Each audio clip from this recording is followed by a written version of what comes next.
Homey and comfortable kung ilalarawan ni Ana ang kanilang may bahay. Meron itong 4 bedrooms, maids and drivers quarters, at 2 guest rooms. Sa basement naman ng bahay makikita ang man cave at home theater. Ipinasilip din sa akin ni Ana ang kanilang spacious at customized kitchen. Black kitchen siya because sabi ko nga, kitchen ng asawa ko to. Okay. Para sa kanya tong kusina na to. Hindi ako para magmagaling dito. Actually, minsan dito din naglalaro yung mga bata. Nakakapagtakbuhan din sila dito kasi nga malawak. Ayun yung, itong buong bahay talaga. Dinesign namin siya ng every part of the house is maaliwalas. Sa kanilang dining area, tanaw naman ang swimming pool. At maging ang kanilang dining table ay customized din. Yung design niya talaga, parang pa-W. So parang naisip ko, ay baliktarin natin, gawin nating letter M. Ah, that's it pala. Tapos yan, pangarap na table din yan. As you can see, mahaba, madaming makakaupo. Kasi nga, sanay kami yung lamesa namin before, 4 lang, tapos maliliit na upuan. Alam mo, siksikan. Dito rin sa ground floor ng bahay matatagpuan ang office ni Ana.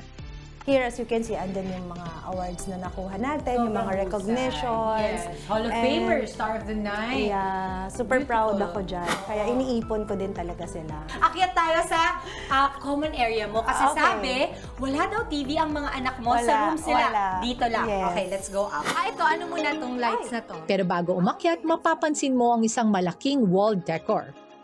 At sa second floor naman, isang malaking painting ang sa iyo ay bubungad. Pero itong space na ito, would you say ito ang puso ng bahay niyo? Siguro, oo. Because una-una, andyan si Lord, nakatingin sa atin. That's May right. altar kami dito. Kasi ito, talagang binigyan ko sila ng space. Kasi gusto ko rin na nakikita siya palagi ng mga bata. Para ma-feel nila yung presence ni God. Ana is a dedicated wife to her husband Mel and a loving mother to her 3 kids na sina MJ, MK at Chanel. Kung mapapansin mo, yung mga names nila, pangalan ng bags. Kasi nga, doon kami nag-start, di ba? Parang doon guminhawa yung buhay namin. Sabi sa akin na wala daw TV sa mga kwarto ng mga bata. Oo. Bakit? Kasi ayaw namin silang nakakulong sa kwarto nila. At for the first time, ipapasilip sa atin ni Ana ang kanyang bag collection. Welcome to my humble closet. Ikaw pa lang yung una. Ikaw pa lang yung unang pumasok dito. Boss, nakaka-inspire naman ang collection mo. Paano ka pumipili ng pinaka-paborito mo? Mahilig ako sa classic. Tapos, gusto ko rin yung komportable akong gamitin siya. The Birkin, yan, kauna-unahang isa sa Itong mga... black? Yes, na Birkin ko yan, na hindi ko siya talaga nile-let go. Pagdating sa mga sarili kong gamit, hirap akong mag-let go. Sobrang bihirang-bihira.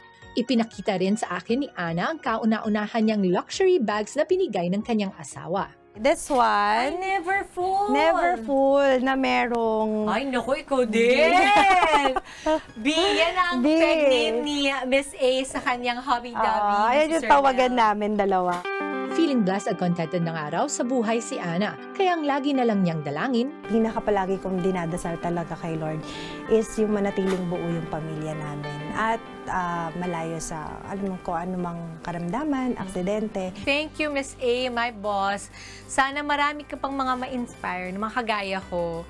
At kung hindi man kagaya ko, lahat ng mga kapatid nating nanonood na minsan nawawala na ng pag-asa kasi ang hirap din talaga mabuhay ngayon. Pero ikaw, ang pagpapatunay na walang pangarap na masyadong malaki, huwag mong ililimit yung blessing sa'yo ni Lord.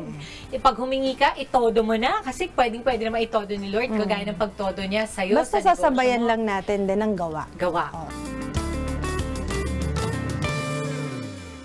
Mga kapatid, Dimples Romana po, kumpletuhin ang inyong umaga ng mga kwentong puno ng inspirasyon. Salubungin po ang bawat araw ng may ngiti at pag-asa. Kaya't mag-subscribe na po at mag-follow na sa aming social media pages ng News 5.